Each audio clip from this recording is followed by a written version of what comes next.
Hello, welcome back. I'm John Stark from MacMovieGuy.com. If you're first time here, cool, welcome. If you're a new subscriber, awesome, thanks for subscribing. And if you're not a subscriber, why not? Anyway, this is my review of Pinocchio, the new live-action Disney Plus version directed by Robert Zemeckis. I know, there's so many versions of Pinocchio. You have to be like really specific. I'm surprised Robert Zemeckis hasn't directed 2 versions, so then I have to go further out, or there's not like another live action Pinocchio on Disney Plus that I have to. Anyway, as I mentioned in my animated Pinocchio review, I kind of remember there was another one. I feel like there was Geppetto, was a Wonderful World of Disney film. I don't know what happened to it. I remember Jason Alexander, but I could have just fever dreamed the entire movie. So anyway, so there's that. But I'm a blind film critic, so I can't comment on the visual effects that the internet seems to be very harsh on right now, saying this film doesn't have great visual effects. I am fully aware that our VFX artists are being pushed to the brink to try to get things out and done, and they're given ridiculous release times. It's an industry which I'm sure is incredibly rewarding and pays fairly well, and that's why people stay in it, but it's becoming worse and worse as content is exploding all over the place, and they keep demanding because they keep having release dates. And maybe we could just wait for the product to actually be good before we release it. That would be my thought. I mean, I would be more concerned about the product releasing being good than releasing shitty product just because we promised a certain date. Anyway, so this product with Tom Hanks in the role of Geppetto, and actually somewhat amazing Joseph Gordon-Levitt voicing Jiminy Cricket, because I knew it was him, but then like I listened to it and was like, you're telling me that's Joseph Gordon-Levitt? Really? Like I kept listening to his voice and I was like, it sounds nothing like him. He really sounded like he was making a concerted effort to give us that old Jiminy Cricket voice. And I didn't realize he was capable of that voiceover work. I thought it was just going to sound like regular Joseph Gordon-Levitt, and he was just going to put himself into the role. But no, I think he actually tried to bring back that old Jiminy Cricket sound, and that was actually one of my favorite things about the film, was that we didn't have like a wildly different Jiminy Cricket, which we could have had. They could have just totally changed up Jiminy Cricket and just put somebody else in the role altogether, but Jiminy Cricket voiced by Aquafina, like, okay. Yeah, so that's kind of really all you need to know. It follows the basic story, except it doesn't. Except this film is oddly far more depressing than it ever needed to be. And I'm so in this one, instead of Geppetto just being like the cuddly shopkeeper, he's a grieving father who lost his wife and son. They're dead, and he's carving Pinocchio in the like in memory of his son. Like he looked to look like his dead son. It's really heavy, and whew. So that's what we decided to do with Pinocchio. I'm sure somebody thought, in a writer's room, that they were like, what if we did this? It would really hit home. It would be really emotional. The payoff would be great. And it'd be like, yeah, he just revived his dead kid by making a puppet, and then a blue fairy came along and then turned him into a real boy. Cool. Uh, I, I don't know. I don't really know what to do with that part of the plot. Um, I, I didn't really like much about this film at all. Um, at all. At all. I didn't hate it either. This film just kind of just fell flat, but it didn't fall so flat where I'm like, please nobody ever watch this film, or don't. It's just kind of a pointless film. Um, some things work and some things are charming, and I think the boy playing Pinocchio did a really good job of recreating that childlike wonder that the animated Pinocchio had. It's a certain type of acting, and to get that voice right is a little bit of a skill. So I like the performance from our Pinocchio. I thought Joseph Gordon-Levitt did a good job. I don't know why the film decided Cynthia Erivo needed to only be in one scene in the film, but that's life. I guess they were worried if they put a black blue fairy too much in the film that people would be like, it's too woke, I can't watch it. So they limited her screen time instead. And yeah, Tom Hanks in the beginning just is kind of mumbling. There's a lot of fourth wall breaks. Jimmy Cricket just, I don't know. This film has a time period it's supposed to be set in, and he knows things. It's sort of like,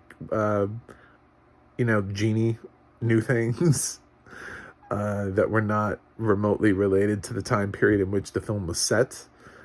So I guess he and Genie both have the same magical powers where they can see into the future and pull pop culture references and put them in a space in which they don't really make any sense because, nobody else can see the future but that one entity. So we've also got Geppetto, I guess, is the earliest descendant of Disney and is designing all of these little Disney things like a Toy Story clock and just some other things. There's other references to Disney films in this, which I'm sure they thought were clever, but I thought it was clever when they did it in Rescue Rangers, because that was literally like the plot of the film. They were trying to do like a Roger Rabbit thing. Here it's just kind of like they're Easter eggs, but also it's kind of fourth wall breaking because why? Why is Woody in Pinocchio? Yeah, I don't know really what else. I don't know what else to offer here. I'm sure the whale scene looks a lot more terrifying as a computer generated whale than not. I love that Pinocchio had like a motorboat. They were like, nah, raft, we can't do a raft. So they put that dude on a boat with an engine.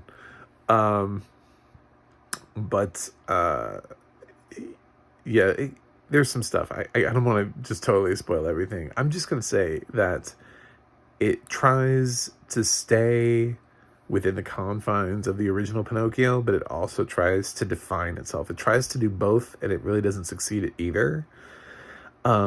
It cuts songs from the original, and you're kind of like, why? I mean, I didn't think that the original Pinocchio songs, other than I've Got No Strings and When You Wish Upon a Star, necessarily transcended through time, but it did cut some songs out and replace them. And if you're going to do that, the songs have to be memorable. I thought Tom Hanks coming off of Elvis, which was, as I said in my Elvis review, it certainly was a performance. I don't know that it was the right performance. Here, I thought, at least in the beginning, he did a good job of mumbling a lot. I don't know, to give us the idea that he's kind of lost his mind as a crazy old guy. I don't know if that was the point, but I think he's, he's an endearing individual. So I think that was why he was cast as Geppetto. But I'm not 100% sure that the way that Zemeckis directed him was necessarily. I think he's been failed twice by directors this year. I think Baz Luhrmann asked him to do some stuff in Elvis that didn't work. And I think Zemeckis has asked Hanks to do some things here that don't work.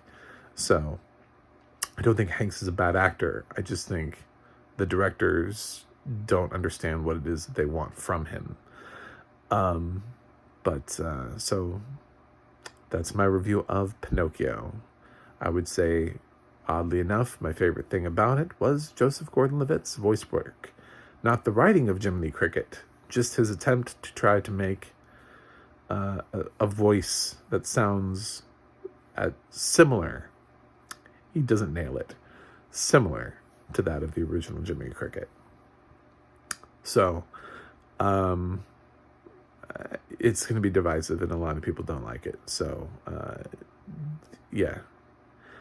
We got to start reevaluating what we're doing with live action remakes and why we're doing them. And really the ones that have worked the most were the ones that flipped the script and told it from the perspective of the villains, Maleficent and Cruella. So maybe we have to start really trying to do that instead of just going like, ooh, well, we can take the animation and make it live action. Yeah, you can. But maybe the first film already told that story and it was fine. So, let it be, I guess. Anyway, those are my thoughts. The film has excellent audio description. I have no complaints there. So feel free to check it out if you really feel like you want to see if everybody else is wrong. I went into this, I saw a couple of reviews that were negative, but I was like, this is Robert Zemeckis and Tom Hanks. This has got to be good. It's like, these people are just, there are some other Disney remakes that I think people are a little too hard on, and some that I don't think people are hard on enough. But I was ready for this to be great, and it just wasn't. Like, I actually really liked the Lady and the Tramp remake. Fun fact. I thought that was great. So this, not so much. So I'm going to give Pinocchio, the 2022 live action remake, a C-. Doesn't really work for me. Sorry guys. Let me know what you think in the comments if you've seen it, if you think I'm wrong. I'm always willing to debate anything.